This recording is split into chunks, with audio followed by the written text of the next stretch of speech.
नमस्कार, बहुत स्वागत है आप सभी का। आप देख रहे हैं आपकी बात मध्य प्रदेश और मैं हूं अभिलाष मिश्रा। मध्य प्रदेश में जो सियासत चल रही है उसकी गूंज दिल्ली तक सुनाई दे रही है।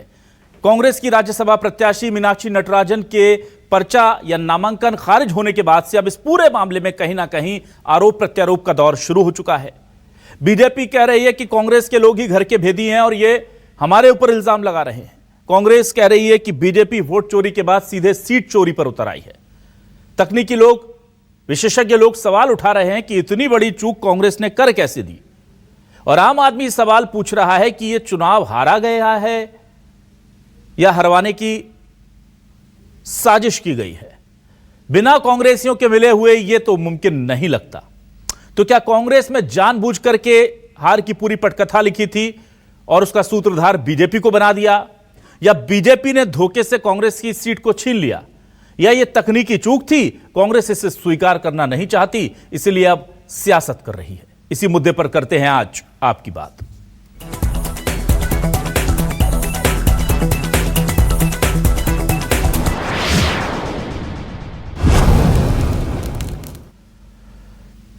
कांग्रेस ने बीजेपी पर बड़े आरोप लगाए हैं और कल इस पूरे मामले में सुप्रीम कोर्ट का रुख करने की बात भी कही है। आपको बता दें, केंद्रीय चुनाव आयोग से भी आज कांग्रेस को झटका लगा और केंद्रीय चुनाव आयोग ने भी कह दिया है कि इस मामले में वो कांग्रेस को कोई राहत नहीं दे सकते। इस पूरे मामले के बाद अब कल सुबह जो है कांग्रेस सुप्रीम कोर्ट जाएगी। साथ ही साथ वो जनता के बीच में भी अपने पूरे संदेश को लेकर के पहुंचेगी कि उसके साथ गलत हुआ है, धोखा हुआ है और लोकतंत्र की हत्या की साजिश की जा रही है। बीजेपी कह रही है इस पूरे मामले में फॉर्म भरने वाले कांग्रेस के नेता, फॉर्म चेक करने वाले कांग्रेस के वकील, फॉर्म में डिटेल देखने वाले कांग्रेस के प्रभारी, प्रत्याशी जो थी वो कांग्रेस की, रिजेक्शन जो हुआ है वो चुनाव आयोग की तरफ से हुआ है। इसमें बीजेपी का कोई लेना देना नहीं, लेकिन फिर भी उनके ऊपर तोहमत लगाई जा रही है। दोनों बयान सुनिए। मुझे तो लगता कांग्रेस को हार का डर था कि उनके जहाज में 75 लोगों का जहाज और 18 लोगों को लेके बेंगलोर गया। इसका मतलब है कि उनके साथ उनके चुने हुए विधायक नहीं थे, तो जान करके उन्होंने एक षड्यंत्र किया। यह षड्यंत्र उसी प्रकार का है जैसे पूर्ववर्ती लोकसभा के कार्यकाल में भी चुनाव के समय उनका इंदौर का प्रत्याशी मैदान छोड़ गया था। तो जान करते हार से बचने के जो हथकंडे कांग्रेस अपना रही है। मेरे को तो साहब सुबह से पेपर आना शुरू हुए। एक पेपर आया तो उसमें 2019 में वो केस खत्म हो गया था। फिर उसके बाद दूसरे पेपर, तीसरे पेपर।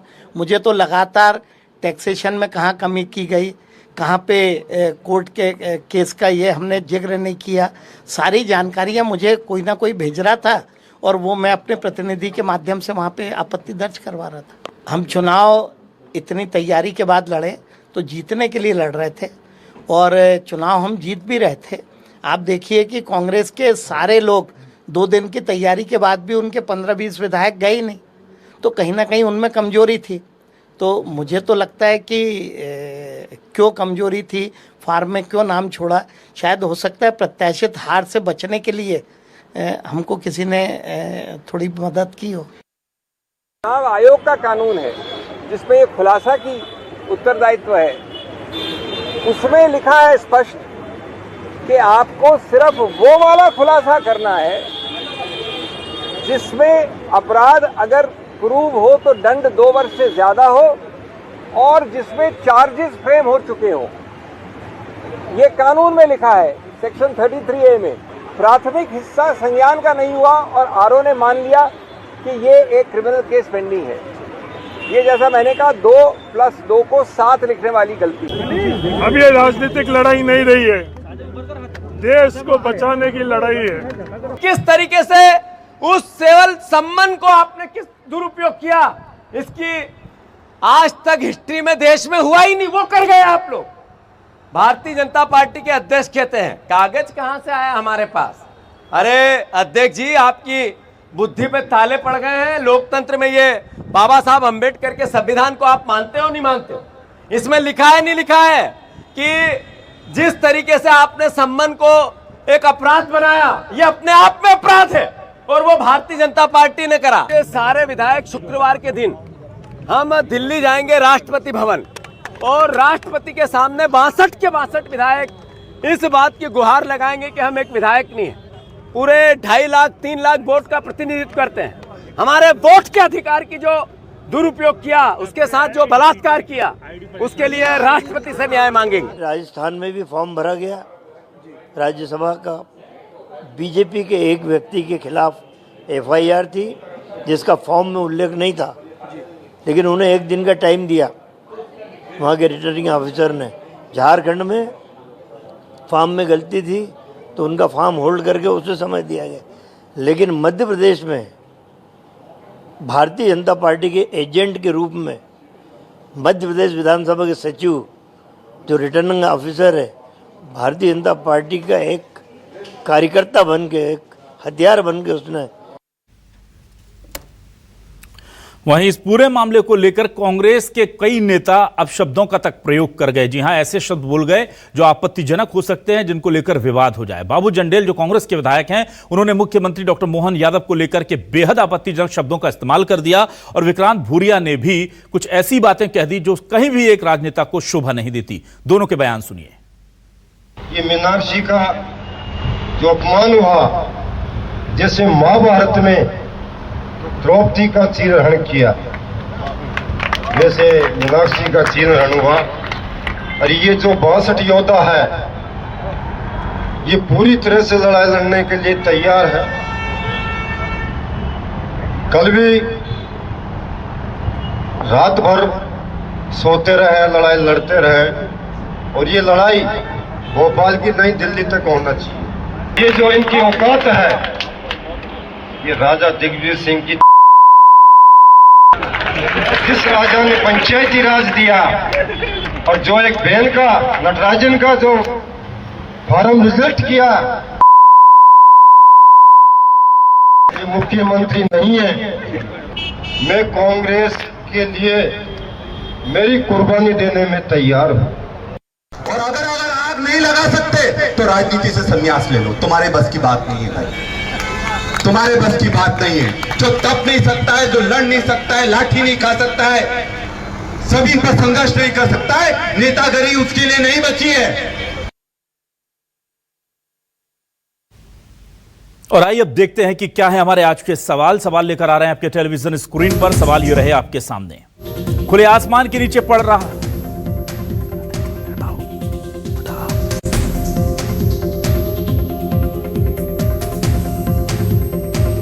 और आइए सीधे रुख करेंगे अपने खास मेहमानों का। मेरे साथ कुछ खास मेहमान जुड़े हुए हैं, सीधे रुख कर लेता हूं। हमारे साथ जुड़े हुए हैं बीजेपी से वरिष्ठ नेता पूर्व विधायक यशपाल सिंह सिसोदिया जी, बहुत स्वागत करता हूं उनका। कांग्रेस से वरिष्ठ नेता प्रवक्ता समर सिंह हमारे साथ जुड़ गए, उनका मैं स्वागत करता हूं। मेरे साथ वरिष्ठ पत्रकार के तौर पर दिनेश गुप्ता जी जुड़ गए, उनका स्वागत है। और संजय चड्डा जी, वरिष्ठ अधिवक्ता सुप्रीम कोर्ट के और कानूनविद, संविधान के जानकार हमारे साथ जुड़ गए। संजय जी का भी बहुत स्वागत है। सबसे पहले मैं समर जी आपके पास आता हूं। समर जी, देखिए जो हुआ है गलत हुआ है, लेकिन लोग, आप कुछ भी कहें, लोगों को यह लग रहा है कि इस पूरे मामले में कांग्रेस ने बड़ी लापरवाहियां की और विपक्ष के नाते लोगों की आपसे भी बहुत उम्मीद होती है। फॉर्म एक भरा, डमी कैंडिडेट नहीं उतारा सर आपने, जब आपको पता था कि सारी व्यवस्थाएं जो है बीजेपी पुख्ता करके चल रही है, दुरुस्त करके चल रही है। आप डमी कैंडिडेट उतार सकते थे। जब बीजेपी ने अपना कैंडिडेट उतारा था तो जाहिर सी बात है वो तैयारी करके आई है।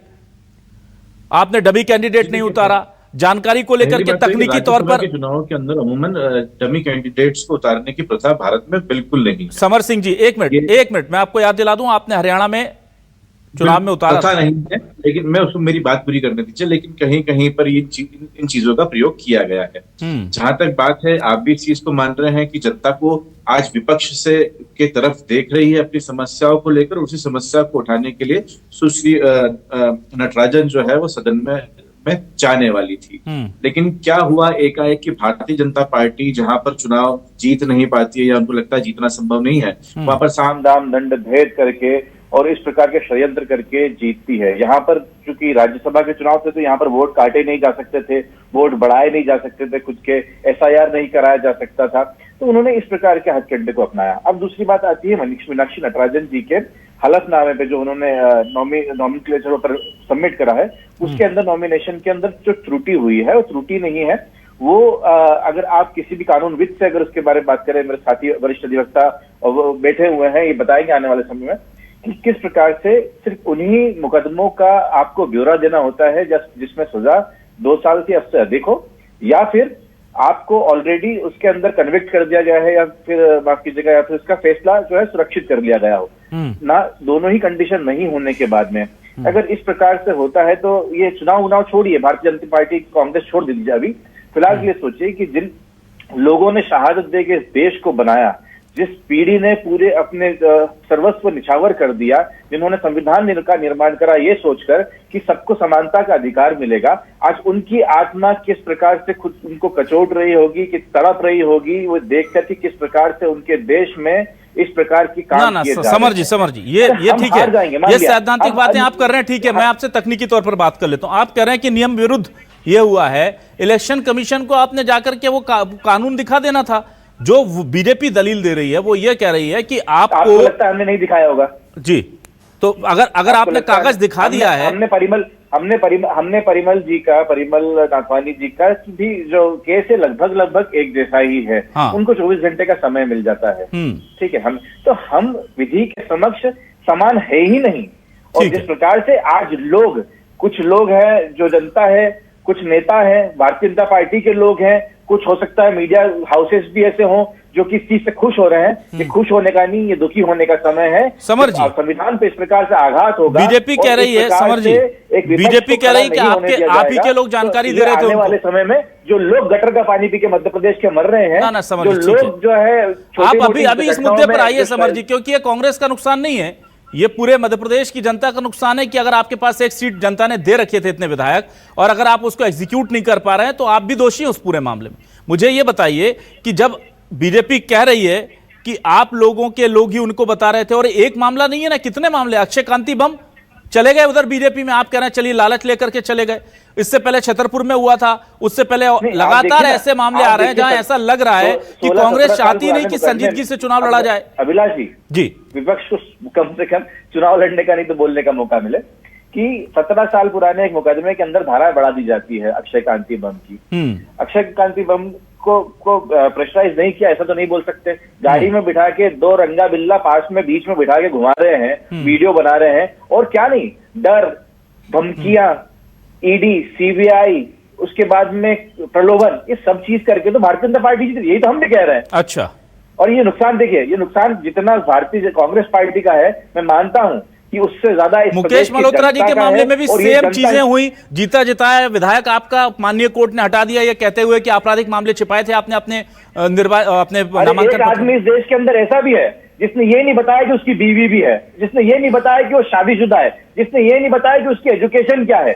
आप देख लीजिए, ऐसे भी लोग यहाँ पर है। खुद जो आपके विजयवर्गीय जी है वो कहते हैं कि मेरे ऊपर जो है पश्चिम बंगाल में कई मुकदमे लगे हुए हैं, इसलिए मैं जा नहीं रहा हूं। आप उसकी जांच करवा दी, चलिए ठीक है, हमारा नॉमिनेशन आपने निरस्त कर दिया, कोई बात नहीं। भारतीय जनता पार्टी के लोगों के क्या विधि के समक्ष समानता के अधिकार कांग्रेस पार्टी के लोगों को नहीं है? ठीक है समर जी, चलिए से पूछना चाहता हूं। ठीक है समर जी, मैं आप जल्दी से इस पूरे मामले को लेकर के आ जाता हूं। यशपाल जी आपके पास। यशपाल जी, ये सीट आप जीत जाएंगे, लेकिन ऐसा लगेगा लोगों को कि यार कुछ तो गड़बड़ कर दिया आप लोगों ने।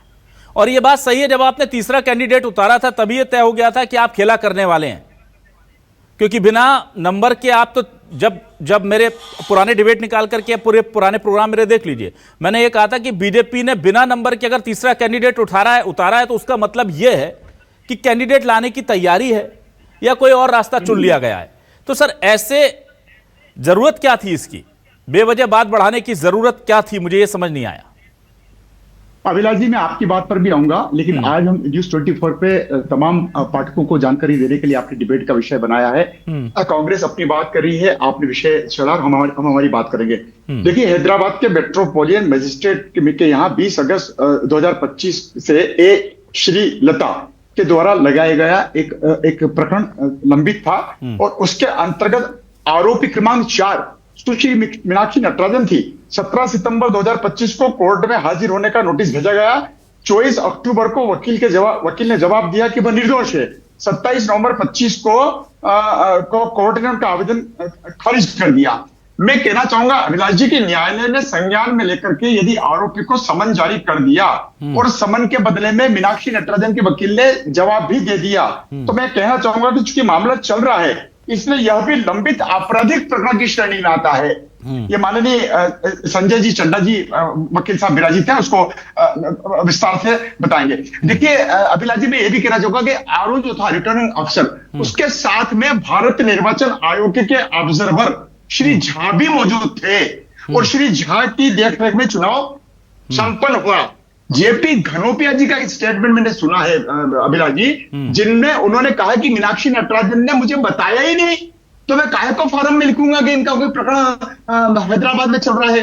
और हम क्या कह रहे हैं, नाराज होकर के कर्नाटका नहीं पहुंचने के बाद एयरपोर्ट पर जो रामकिशोर दोंगने, जो वरिष्ठ विधायक है कांग्रेस के, क्या नाराज हुए अभिलाष जी, क्या झल्ला है। और उन्होंने सारी व्यवस्था पर प्रश्न चिन्ह ला करके खड़ा कर दिया कि कांग्रेस को इन्होंने डुबो दिया। ये कौन कह रहे हैं? जो कर्नाटक जाने की तैयारी कर रहे हैं। मैं ये भी कहना चाहूंगा कि कांग्रेस ने सबक नहीं लिया। जो चीज मैं बताना चाह रहा था आपने भी बता दी, मैं उसको धन्यवाद देना चाहूंगा। इस बात को लेकर के दूध का जला छाछ भी फूक फूक के पीता है दूध का जला। लेकिन 2009 में सुषमा स्वराज को लोकसभा का टिकट मिला, राजकमल पटेल का चुनाव नामांकन रद्द हो गया। 2024 में जैसा कि आपने उल्लेख किया, वीडी शर्मा जी के साथ में सपा से मीरा यादव का चुनाव रद्द हो गया। इंदौर का आपने उल्लेख किया, 2024 में बम ने बम फोड़ दिया और वे हट गए नॉमिनेशन फाइल से। 2024 में इसी प्रकार की घटना सूरत में हुई। देखिए ये कांग्रेस इतनी नेग्लिजेंसी करती है, इतना अनुत्तरदायी है कि कांग्रेस कोई भान ही नहीं है। छोटी मोटी तो 6 गलतियां थी अभिलाष जी उस नॉमिनेशन को जब चेक किया गया, लेकिन मेजर गलती जो थी वो ये थी कि उन्होंने प्रचलन में आए हुए किसी मामले को छुपाया, बताया नहीं, ये भी अपराध है।